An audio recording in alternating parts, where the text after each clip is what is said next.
Greetings, all! Today, we are going to take a special look at the Dragon type and analyze its attributes, the Pokémon assigned to the type, and how it functions from a combative standpoint. Simultaneously being majestic and monstrous and wielding power that often goes beyond what other types could ever hope to possess, the Dragon type is a dangerous type that can use raw power to overcome nearly anything that dares to step into its path. The type is certainly one that can prove that brute force can win many fights, and there are few that can hope to fight back against it and win without taking much in the way of damage.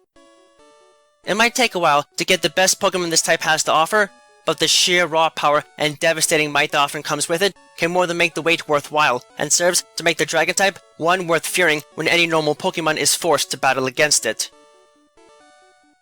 The Dragon type is renowned across the planet for its incredible power and raw abilities, but it is also a type that is still mysterious in some ways despite us understanding it better than other types like the Ghost and Fairy types. The Dragon type is perhaps the only known type that has been verified to be entirely genetic in its origins, with the powers of the Dragon type being isolated to and controlled by a specific gene sequence that has been successfully mapped and analyzed to understand its purpose.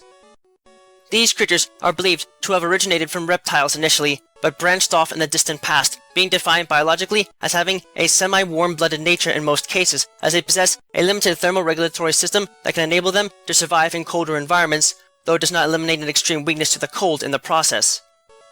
The key feature that serves to define the Dragon type is the presence of a strange energy known as draconic energy, and its properties are quite odd in that they have the capacity to penetrate rocky armor and deal normal damage against most other types, with only a small number of types actively resisting the damaging effects of the energy. This power is what serves as both the offensive drive and life fuel for the Pokémon assigned to the type, and while some species of Pokémon can use draconic energy sparingly because at least some of the genes that are needed for the type to be assigned are active, it is only when the entirety of the gene sequence is active that they become capable of actively and constantly generating this energy in their body, thus making the type assignment fit them perfectly. As a whole, the type tends to be found among extremely powerful Pokémon, as it can grant those assigned to it a natural reserve of energy that can keep them going through the toughest of fights, and make it a go-to for powerful offenses. Plus, the type can not only be used to coat body parts with draconic energy to prepare for physical attacks, but can also be expelled as pure energy in the case of Dragon-type special attacks, and even comes in other exotic variants that truly push the boundaries of what an attacking type can do. Needless to say, the type has a lot more going for it than against it, and when wielded properly, can easily become one of the most dangerous types out there if it cannot easily be countered in a fight. In terms of species variety, it can be seen that while the majority of Dragon-type Pokémon are defined as being true dragons in nature, there are still many other small splinter groups that can have the type assigned to them. This is because some species end up with the right genes needed to have the type and have the entire sequence active, allowing them to harness draconic energy freely and use it for both offensive and defensive purposes. This can make the type a bit hard to predict and prepare for, as the type's natural resistance against a number of basic elemental types makes it a defensive type worth fearing, and definitely something that should be prepared for with at least some memorization of what Pokémon belong to the type, which thankfully shouldn't prove to be too hard as it is among the least common types known. As far as move variety goes, the Dragon type is one that tends to lean towards versatility outside of the type more than it does within the type itself, with many of the Pokémon assigned to the type learning a wide variety of different moves both naturally and artificially. However, when it comes to the type itself, Dragon-type Pokémon tend to only get a handful of different moves from the type, and this is primarily because there are not that many different Dragon-type moves recognized officially. While this means that their access to the best offenses might be limited, the incredible versatility that comes with it nonetheless makes these creatures capable of preparing for just about anything, and more than able to handle a startling wide variety of different Pokémon, even those that might otherwise have a type advantage against them. In looking at the type's overall stats, it can clearly be seen that the Dragon type has a major advantage over all of the other types, as there really isn't a place where it is exceptionally weak. In fact, the type is the only type that has above average values in all 6 base stats compared to all of the other known types, with a particular emphasis on attack and the highest base HP and special attack stats out of all known types. This in turn makes the type the strongest of them all statistically, and the Pokémon that are assigned to the type more than help to prove this, with the type featuring some of the strongest of legendary Pokémon and beasts in general. As such, the type is a devastating weapon to use in battle, and while it might not have many serious type advantages, it can still hit hard, take hits, and keep moving to secure victory in any battle they are a part of. Currently, there are 50 recognized types of Dragon-type Pokémon, 12 of them being pure Dragon types, and the remaining 38 being dual types. Additionally, 15 of the dual types are primary Dragon types, while the remaining 23 are secondary Dragon types. They are broken down into the following categories. True modern dragons. These Pokemon are unified by the fact that they represent what true dragons are supposed to be like from an anatomical and physiological perspective. They share in common the presence of a tough outer skin that is energized by draconic energy, thus granting them the type's energy-reflecting properties, can wield draconic energy as a weapon in battle, and tend to evolve fairly late in life compared to other Pokemon. They are further known to all be semi-warm-blooded, meaning that their body temperature is still affected by cold, but in some cases can have a general resistance to it outside of direct attacks through the possession of a well-developed hypothalamus, thus allowing them to occupy a wide variety of environments, even if they have the capacity to fly and travel to whatever lands they wish to. Aquatic organisms. These Pokemon are unified by the fact that they primarily dwell in the water for the majority of their life and have acquired the draconic powers through sheer accident. While the pre-evolved forms have the right genes to be able to naturally harness and specialize in using draconic energy as a weapon, most of them are turned off before the final evolutionary state, limiting what they can actually do with their powers. The reactivation of these genes through varying methods, either through the use of a dragon scale or just natural maturation among strong toxins, might take a while to accomplish, but the end results are two of the more unique Dragon-type Pokemon known, and definitely contenders one would be wise to not ignore in a fight. Gastropods. This special category is reserved for the members of the Gumi family, who are utterly unique among Dragon-type Pokemon for their abnormal anatomy and evolutionary development. Struck with a case of de-evolution in their Dragon-type powers for most of their life due to isolation in swampy environments for an extended period of time, these creatures represent some of the weakest of all Dragon-type Pokemon, and only truly acquire significant strength after they manage to evolve fully. They might only be able to do this in rain, and thus are held back a bit, but in all truth, this does little to knock down their impressive resistance to special offenses and powerful, well-rounded forms as a whole in an adult state. Insectoids. This special category is reserved for Vibrava and their evolved form Flygon, as they are technically considered to be insectoids based on their biology. While the evolutionary pathway has robbed them of their otherwise certain bug-type assignment, by sheer accident, these beasts have developed the needed active genes to generate and freely wield draconic energy when they evolve from Trapinch to Vibrava, and retain this power as they then evolve into their adult state, Flygon, which can be seen in the otherwise lackluster offensive power. Despite their weaker forms, these creatures can learn some fairly nasty dragon-type attacks naturally, and can make good use of sandstorms to make them almost impossible to see, so they have more than a few tricks up their wings that they can make use of. Fossil Pokemon. This special category is reserved for the members of the Tyrant family, the only known fossil Pokemon that happen to be dragon types, likely originating close to the time of the type's inception in prehistoric times.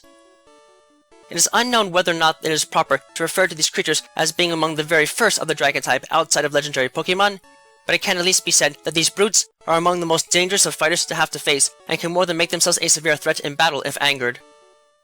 While they might have to share habitats with Pokemon like Amora and Aurorus in the wild, to which they are weak against, these creatures have managed to carve out a niche in the wild after the resurrection of their kind, and are doing quite well for themselves, even if the game they often hunt tends to be on the larger side and a bit rarer to come across than they might like.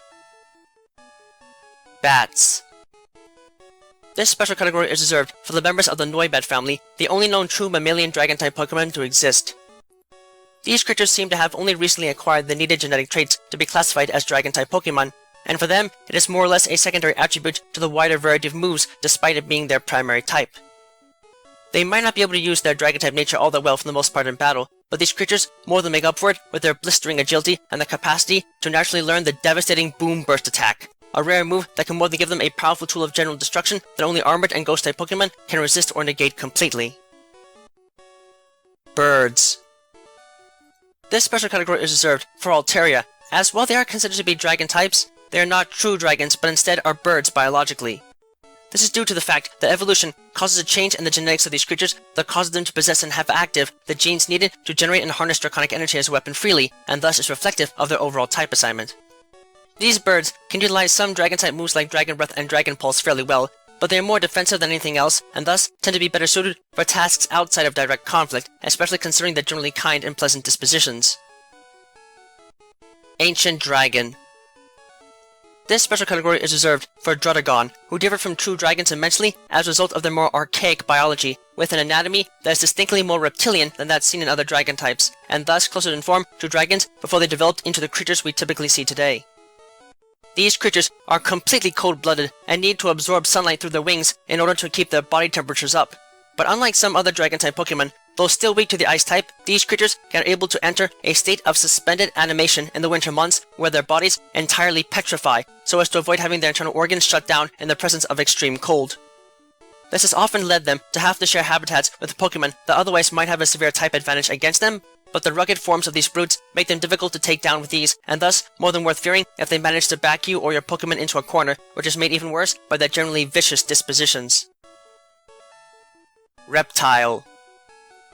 This special category is reserved for Turtonator who, although pure reptiles, have the right genes and powers needed to be classified as dragon types. While they might not get much in the way of actual dragon type offenses naturally, Turtonator are extremely sturdy beasts that can take quite a beating and strike back with their signature shell trap attack to decimate opponents in battle.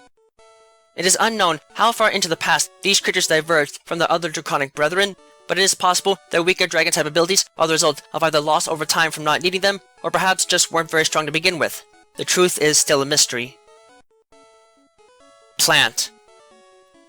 This special category is reserved for Alolan Executor, for while these creatures normally specialize in using psychic power before evolution and after in their normal state, the tropical climate of the Alola region has profound effects on their growth and development. In place of their psychic powers, in evolution, these creatures develop a special organ structure that replaces the extrasensory apparatuses and instead allows them to freely channel draconic energy, making them partial dragon types.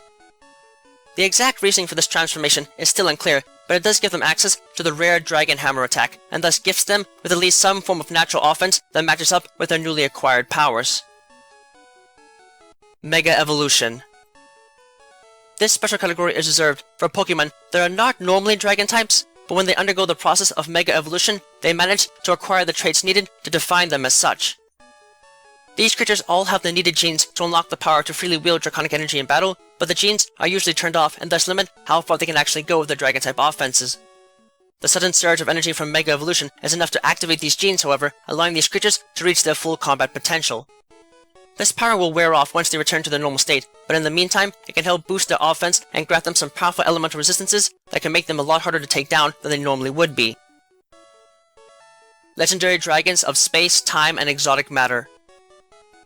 This special category is reserved for the members of the Creation Trio, Palkia, Dialga, and Giratina, who are all considered to be the first three creatures to have been created after the arrival of Arceus in Sinnoh mythology, more than proving this notion with the immense power they wield over the universe. However, their designation as dragon types is based on damage modifications taken from the few short instances where they were present in public for all the world to see, and not any true genetic information. Palkia serves as a living representation of space, and is able to utilize its spatial rend attack to literally tear the space around a target in order to inflict devastating damage. Moreover, Palkia is able to effectively control the existence of space around it to the point where if it is critically hurt, the world around it will begin to become distorted until it literally falls apart. Dialga is a living representation of time and is capable of both time traveling by itself and sending others into the past. This unique power is only fortified by its Roar of Time attack, as it literally destroys the time around it and disintegrates almost everything it touches into a pile of frozen atoms. Giratina serves as a living representation of an abnormal form of exotic matter with anti-gravitational properties that was deemed unfit to exist alongside normal matter, and was thus banished to a different realm, despite the fact that its very existence seems to be connected with the stability of the normal matter universe humans currently exist in. Giratina makes its home in the distortion world and almost never shows itself to others, but it is nonetheless a powerful beast whose Shadow Force attack can deal cataclysmic physical damage to anything foolish enough to get in its way. Legendary Dragons of Truth and Ideals. This special category is reserved for Reshiram and Zekrom, two beasts whose classification under the dragon type is not truly based on actual interactions with these creatures, but merely from legend due to the extreme rarity of sightings. It is stated in Unovan legend that these beasts were created when the great dragon Pokémon owned by the last true Unovan king became conflicted over his son's opposite desires to lead the kingdom in the name of truth or ideals. This conflict became so aggressive that the great beast split into Reshiram and Zekrom, taking both sides at the same time by equally dividing its personality and form, while the original body and mind remained in the form of Qrem. Eventually, these creatures fought against each other and dissipated into the unknown when they ran out of energy, only becoming accessible through strange spherical stones that the king gave out many years beforehand as a gesture of peace to all and celebration of the birth of his sons. Little is truly known about these beasts due to their bizarre history, but it is likely that future sightings will hopefully be able to fix this lack of viable information. Extraterrestrial. This special category is reserved for Qrem, one of only a handful of Pokémon verified by world governments and scientists alike to be of extraterrestrial origin. Unlike with Deoxys, this beast did not mutate into a Pokémon upon arriving on Earth. It was already fully formed when it arrived and crash-landed while encased in a large meteorite. Kyurem displays unheard-of powers and is without a doubt the most powerful ice type in existence, not only because it is truly the only dragon that all dragons fear, because it can use its body as a natural cryo-cooler to reach absolute zero. No human has ever managed to complete such a feat, and Kyurem seems to be able to do it as if it was second nature, generating monstrously cold winds and freezing everything near it with its powerful glaciate attack, not to mention the rarely seen ice burn and freeze shock attacks when in its Absolution forms. Although very little is known about how Kyurem thinks, the beast shows not only signs of extraordinary intelligence, but is also quite ancient in age. Like most dragons though, it is estimated that Kyurem naturally has a longer lifespan than most other creatures, though the striking youth found in rare scale samples indicate that Kyurem may only be a young adult and at this point, despite being at least 1,000 years old, if not older. Lord of Order. This special category is reserved for Zygarde, a being that acts as the Lord of Order and Balance in the world, and who can be summoned to aid those in need at any time, though its true power is something that very few will ever be able to witness. Zygarde is unique in that it actually is comprised of 100 individual components known as Zygarde cells and Zygarde cores, and although the cores at least have some sentience to them, they have no ability to attack on their own and are not even considered to be functioning Pokémon while in this state. When they gather together into large numbers, however, they can take on new forms of Zygarde with different stats and appearances, though the moves they have possession of and can learn stay the same. As more cells gather together, the creature can progress from a 10% form to a 50% form, which is the Zygarde form that most are familiar with. However, should a major crisis erupt that threatens the very existence of the world and/or many innocent lives, if the power can be obtained, it is possible for all 100 cells and cores to join together to form Zygarde's complete form, where it has access to all of its power. It is said in legend that it used this power in ancient times in order to control the forces of Xerneas and Yveltal in the Kalos region, and it will continue to save lives and protect the balance between life and death, creation and destruction, so the world may not suffer under the blinding light of only one side of the equation. Ultra Beasts. This special category is reserved for Guzzlord and Naganadel, two of the extra-universal entities known as the Ultra Beasts. Guzzlord and Naganadel's association with this type assignment is the only example out of all the Ultra Beasts where it does not seem to be primarily reflective of their most dominant physical traits.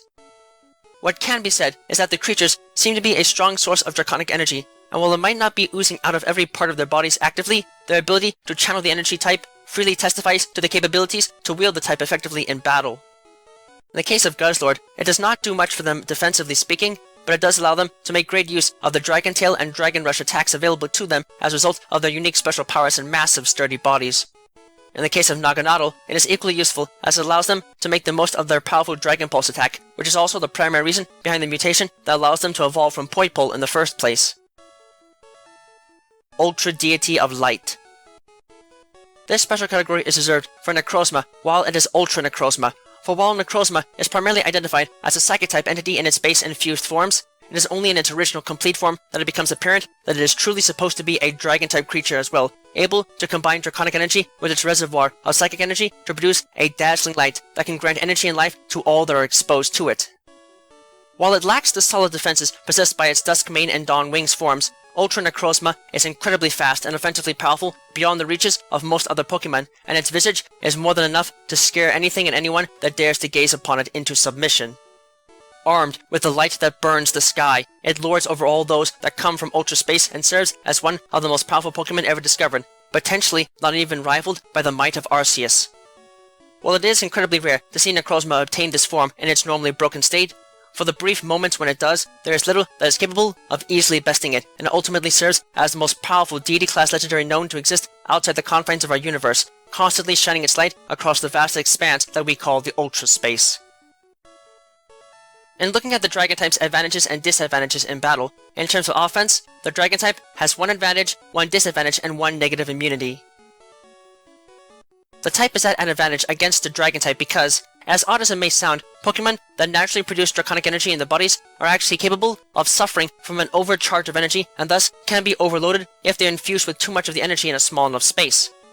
In other words, when these creatures are struck by an attack that uses draconic energy as its main source of damaging power, their bodies get overcharged with the energy force at the point of contact, and it causes their cells to fry and thus deal severe damage to their body in the process. This makes the type one of the few known that is actually vulnerable to itself, and is thus a risky type to use offensively when fighting against other dragon types, as those that get a stab bonus with it will be likely to take extra damage from the most powerful assaults of any other dragon type that comes at them with similarly aligned attacks. The type is at a disadvantage against the steel type because of both the rugged form and energy reflecting capabilities of the type. Metallic armor is designed to be incredibly strong and rigid, unwilling to give out over most types of applied pressure or force, and can physically withstand crushing blows from most other types, the dragon type being one of them, and prove to be a physical nightmare to have to get past without armor-breaking powers of some sort. Likewise, the metallic composition of most types of metallic armor allows them to readily reflect or at the very least disperse the energy used in many special attacks, granting the type a powerful natural defensive shield against most types of offense, physical or special, in turn making it by far the strongest type known from a defensive standpoint. Lastly, the type has no effect against the fairy type, for reasons that are still not entirely clear, but it seems that fairy force energy has unique capacity to halt and dissipate draconic energy completely. Not only does this process remove the elemental attributes that define the dragon type and its attacks, but it also severely weakens the power behind whatever blow is otherwise coming at them, to the point where the damage it might otherwise deal is completely nullified. This makes the fairy type the only type that is immune to the damaging power of the dragon type, and in turn, the ultimate anti-dragon tool that any trainer can get a hold of, rendering the otherwise weaker Pokemon assigned to the type a noticeable threat against the otherwise unstoppable power that many Dragon-type Pokemon possess. Defensively speaking, the Dragon-type has 4 resistances, 3 weaknesses, and no immunities. The type is resistant against the grass, fire, water, and electric types because of the unique capacity of draconic energy to disperse the energy field that help define the damaging properties of these types of attacks.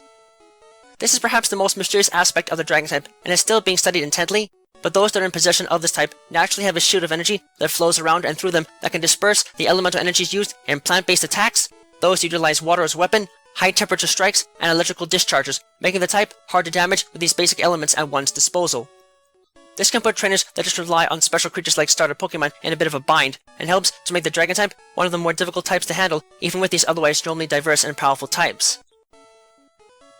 The type is weak against the Ice type because, while most types of common elemental forces are ineffective against the unique draconic energy that flows through dragon types and serves as their source of power, dragon types in general are alike in that they share an extreme vulnerability to cold temperatures. It is uncertain exactly why this is the case, but it is believed that it may have to do with their genetic ancestry with cold-blooded reptiles, though this obviously does not apply in all cases. Regardless, this makes the Ice type one of the few types that can effectively shut down the dragon type and is thus a prime weapon to have access to when these beasts hit the battlefield. The type is weak against the fairy type for reasons that are still not fully understood, but it can at least be said that the strange draconic energy that flows through the bodies of dragon-type Pokemon and the elemental attacks is completely dissipated by the energy force of the fairy force, and is thus rendered completely useless against their power. This has the effect of rendering these creatures highly weak to exposure to fairy force energy, and thus represents one of the very few viable weaknesses that the type has. This can make even the mildest of fairy types a useful weapon against these otherwise monstrous beasts, and helps to quell their fury and the devastating power and vicious temperament they can otherwise bring to a fight.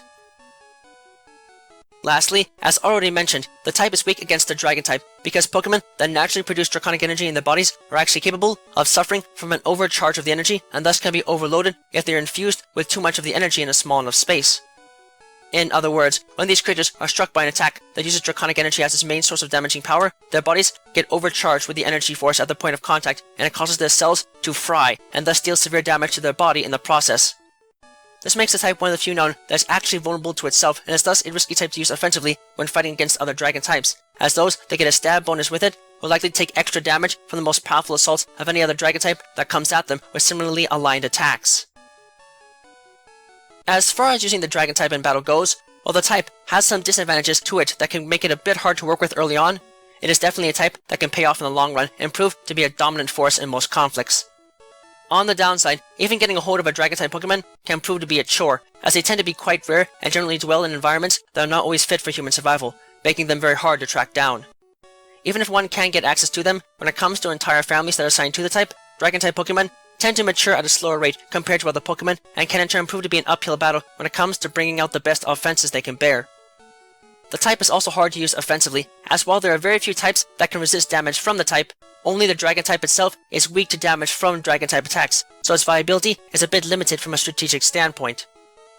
This isn't helped out by the fact that most dragon types by themselves can prove to be difficult to tame in an adult state, if not raised from infancy, and thus can prove to be a pain in their older days to work with until a strong bond can be formed between them and oneself.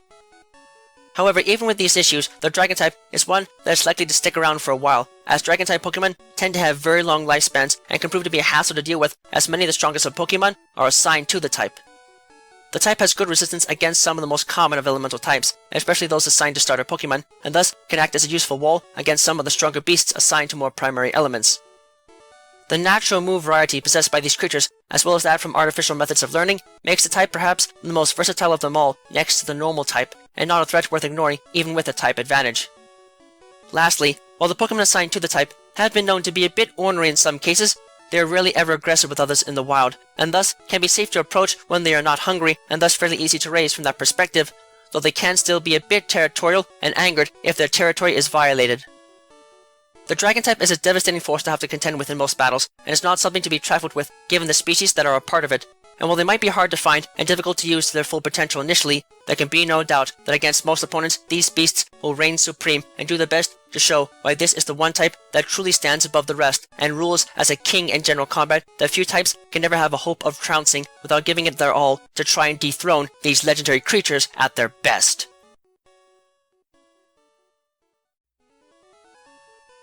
Thank you all for watching this video. It is always an honor to be able to speak with you all on the subject of Pokemon in a way that brings me great joy and happiness in my work.